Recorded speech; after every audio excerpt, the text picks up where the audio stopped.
সর্বজনীন প্রত্যয় pension scheme বাতিলের দাবিতে টানা 11 দিনে গড়ালো পাবলিক বিশ্ববিদ্যালয়গুলোর ক্লাস বর্জন ও অবস্থান কর্মসূচি। সারা দেশে এই আন্দোলন চালিয়ে যাচ্ছেন দেশের 35টি পাবলিক বিশ্ববিদ্যালয়ের শিক্ষক, কর্মকর্তা ও কর্মচারীরা। এরই ধারাবাহিকতায় ঢাকা বিশ্ববিদ্যালয়ের কলা ভবনে শিক্ষক সমিতির নেতারা বলেন, দাবি আদায় না হওয়া পর্যন্ত ক্লাসে ফিরবেন না তারা। মিজান শাহজাহানের রিপোর্ট। প্রত্যয় পেনশন স্কিমকে বৈষম্যমূলক উল্লেখ করে তা অবিলম্বে বাতিলের দাবি জানিয়ে আসছে বিশ্ববিদ্যালয় শিক্ষক সমিতি ফেডারেশন। ঢাকা বিশ্ববিদ্যালয়ে আয়োজিত কর্মসূচিতে অংশ নিয়ে ফেডারেশনের সভাপতি অধ্যাপক নিজামুল হক ভূঁইয়া বলেন, দেয়ালে পিঠ থেকে যাওয়ায় বাধ্য হয়ে আন্দোলনে নেমেছেন তারা। কুচক্রী মহল যারা 2015 সালে কাজটি করেছেন তারা 2024 সালেও একই কাজ করেছেন।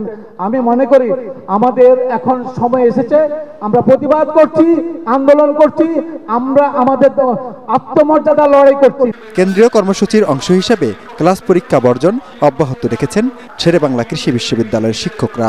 কৃষি অনুষদের সামনে অবস্থান শেষে র্যালি বের করেন আন্দোলনরত শিক্ষকরা। প্রত্যয় স্কিম বাতিল এবং শিক্ষকদের জন্য স্বতন্ত্র বেতন কাঠামো প্রণয়ন না হওয়া পর্যন্ত শিক্ষকবৃন্দ আন্দোলন করে যাবে। একই দাবিতে আন্দোলন করছেন বরিশাল বিশ্ববিদ্যালয়ের শিক্ষক, কর্মকর্তা ও কর্মচারীরা। এ সময় শিক্ষক নেতারা বলেন, তাদের মৌলিক দাবি না মানা পর্যন্ত ক্লাসে ফিরে যাবেন না।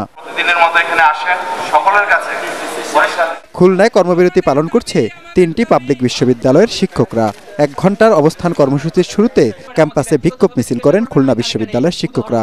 দাবি আদায় না হলে আরও কঠোর কর্মসূচি দেওয়ার কথা জানান আন্দোলনরত শিক্ষকরা। আন্দোলনের কোনো সুরাহা না হয়, আলোচনা টেবিলে আমরা বসতে না পারি, তারপরে আমাদের আরও কঠোর কর্মসূচি আমরা ফেডারেশনের সাথে কথা বলে ঘোষণা করব। এদিকে সিলেট কৃষি বিশ্ববিদ্যালয়ে চলছে অনির্দিষ্টকালের কর্মবিরতি। এতে অচল হয়ে পড়েছে বিশ্ববিদ্যালয়ের সকল একাডেমিক ও প্রশাসনিক কার্যক্রম। মিজান শাহজাহান, এটিএন বাংলা।